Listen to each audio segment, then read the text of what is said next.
Today I want to talk about emergency funds. It is something that I take for granted that is such a challenge for some people, especially when they're first starting out.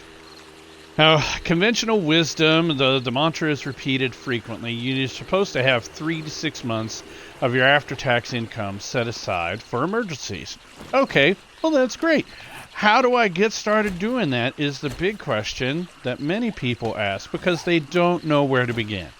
Oftentimes because they're already living check to check and they're already, behind on things. It's already so difficult to scrape by. Well, you do have to start somewhere. One of the first things you could do is start by actually figuring out your current budget and figuring out maybe where you can cut some corners, trim the fat a little bit, or maybe you've just got to knuckle down and get a side hustle in the short term. You could always deliver for DoorDash or something. I don't know. But there are options available. All you've got to do is look around.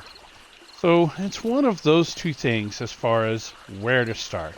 The next question then becomes, okay, how do I start? All right, well, there are many different schools of thought on this. Really what matters is that you bother to start, okay?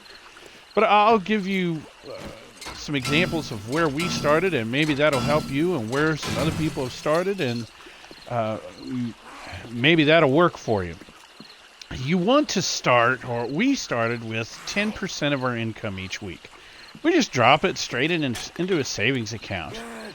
And that's not the only thing that we do, but that was one of the major game changers that we started doing. Is we cleared the budget, we did some less out to eats, we cut the entertainment budget down, and we just made the sacrifice and said, okay, we're sick of living check to check, we're going to start setting aside some money each week. And that's where we started, 10% of our after-tax income. Typically that's not that bad, but then what you got to do is figure out, okay, what exactly am I going to do with that 10% to make sure that I don't touch it? Because what a lot of us lack is the discipline when we start out. Well, have 10% of it, of your income, direct deposited into a separate account, something other than your checking account. Set up an additional savings account, set up a separate account. As a couple, if you're a married couple, maybe one of you is better with cash and one of you is better with credit cards. That was the case for my wife and I. If I had cash on me, I just spent it. But cards? Oh no, I thought long and hard about using any cards. And my wife is great with cash. She squirrels it away all the time. And it has saved our asses. I can't tell you how many times when an emergency has come up.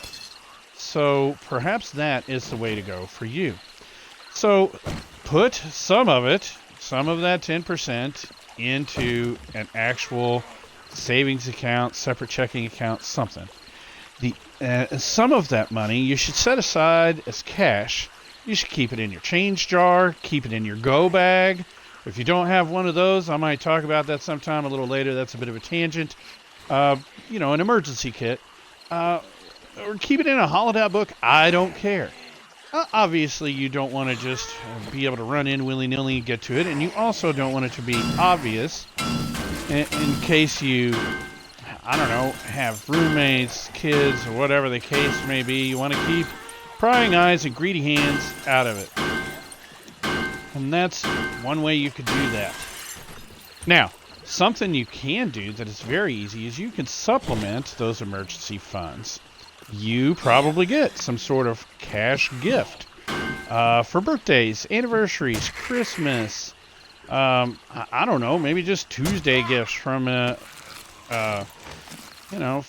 grandparent, whatever the case may be. Well, if that's so, poopies, then supplement your emergency funds with those gifts. Something else is tax refunds. Now, really, you should work to not get a tax refund. It's going to be a whole other video. But the punchline is that you've given the government an interest-free loan. Don't do that. You are the one that needs the interest-free loan. So The government's terrible with money. Anyway, you could supplement your emergency funds with tax refunds. Right now, there's a bunch of people that are getting an advanced child tax credit payments. We just got ours, right? Use that to bolster your emergency fund. That's a great place to start right there. And then it's not something that had to necessarily come out of your weekly budget, and yet you're getting ahead of the game.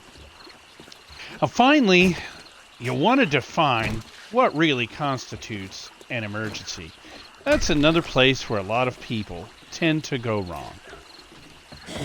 If you're not clear on what constitutes an emergency, then you're just going to end up justifying, rationalizing everything, and spending all of your money on something that's not an emergency. A good place to start your list of what constitutes an emergency for you is a job loss. Yeah, that would be a huge emergency. An interruption to your income. That also would be a huge emergency.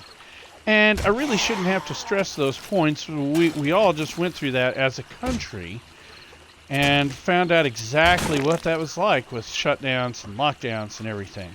So there's a couple of places to start. Some others are a death in the family. Sometimes you might have to travel for that, for a grandmother, grandfather, aunt, uncle that lives out of town. Those things never happen with convenience. Sometimes they can be a surprise. A major car repair or a major home repair. Those two are emergencies. If the water heater's out, you got to get that fixed. If the car, breaks down on you, then you've got to get that fixed. I understand it. And those are things that would come out of your emergency fund. And that's where we are right now, folks. It comes down to doing a bit of budgeting and then having the discipline to just start deducting some money and setting it aside. But if you've got questions about it, if there's something unclear, if there's a struggle that I didn't cover that you would like to get my thoughts on, please hit me with it. And we'll see if we can come to the answers together.